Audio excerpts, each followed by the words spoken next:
संयुक्त राष्ट्र में भारतीय राजनयिक पेटल गहलोत ने उत्तर देने के अधिकार के तहत भारत की ओर से जवाब देते हुए पाकिस्तान की दोगली नीतियों को उजागर किया। उन्होंने कहा कि पाकिस्तान के प्रधानमंत्री शहबाज शरीफ संयुक्त राष्ट्र में आतंकियों का महिमा मंडन कर रहे हैं।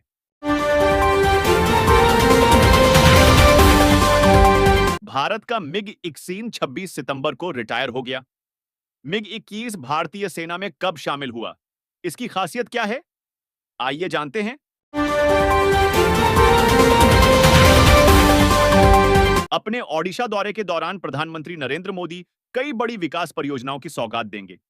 इसमें अमृत भारत एक्सप्रेस का उद्घाटन, 1700 करोड़ की लागत वाली रेलवे परियोजनाएं, बीएसएनएल का स्वदेशी 4G स्टैक, 8 आईआईटी का विस्तार और 2 प्रमुख मेडिकल कॉलेजों को सुपर स्पेशलिटी दर्जा देना शामिल है।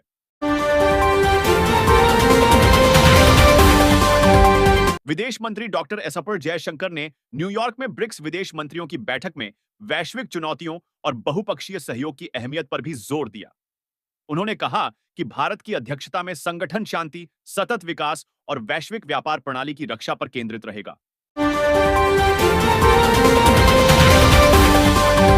सुरक्षा सूत्रों ने बताया कि लश्कर के नए ठिकाने का नाम मरकज जिहाद-ए-अक्सा रखा गया है।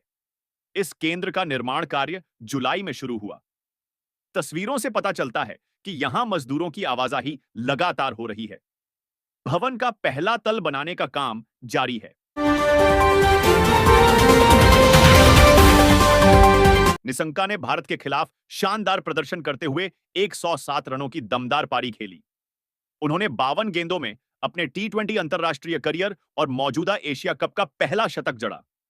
इस दौरान उन्होंने 184.48 के स्ट्राइक रेट से बल्लेबाजी करते हुए 7 चौके और 6 छक्के जड़े। निशंका ने भारत के खिलाफ शानदार प्रदर्शन करते हुए 107 रनों की दमदार पारी खेली। उन्होंने 52 गेंदों में अपने टी20 अंतरराष्ट्रीय करियर और मौजूदा एशिया कप का पहला शतक जड़ा। इस दौरान उन्होंने 184.48 के स्ट्राइक रेट से बल्लेबाजी करते हुए 7 चौके और 6 छक्के जड़े। महाराष्ट्र के 31 जिलों में लगातार बारिश हो रही है। अब तक राज्य में 50 लाख हेक्टेयर की कृषि भूमि और खड़ी फसलें बर्बाद हो चुकी हैं। बाढ़ प्रभावित किसानों की आर्थिक सहायता के लिए राज्य आपदा प्रबंधन कोष से 2215 करोड़ रुपए मंजूर किए गए हैं। इसके अलावा केंद्र से और धनराशि की मांग की गई है।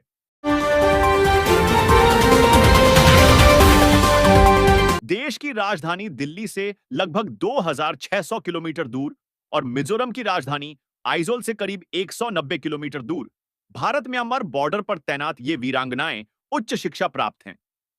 आरामदायक जीवन चुनने की जगह इन्होंने कठिन परिस्थितियों में वर्दी पहनकर देश की सेवा को सर्वोच्च प्राथमिकता दी। जस्टिस बीवी नागरत्ना और जस्टिस आर महादेवन की पीठ ने कहा, सर्वोच्च न्यायालय के निर्देशों का पालन करें। अगर पालन नहीं किया जाता है तो हम जानते हैं कि पालन कैसे करवाया जाता है।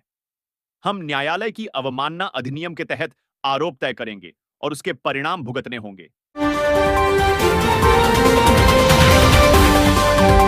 अमेरिका में सबसे अधिक दवाएं गुजरात और तेलंगाना से जा रही हैं। ये दोनों राज्य मिलकर कुल 1,06,000 करोड़ रुपए की दवाएं निर्यात कर रहे हैं। इसके बाद महाराष्ट्र, मध्य प्रदेश और तमिलनाडु सहित भारत के 30 राज्यों में करीब 10,000 से अधिक एमएसएमई कंपनियां जेनरिक दवाओं का उत्पादन कर रही हैं।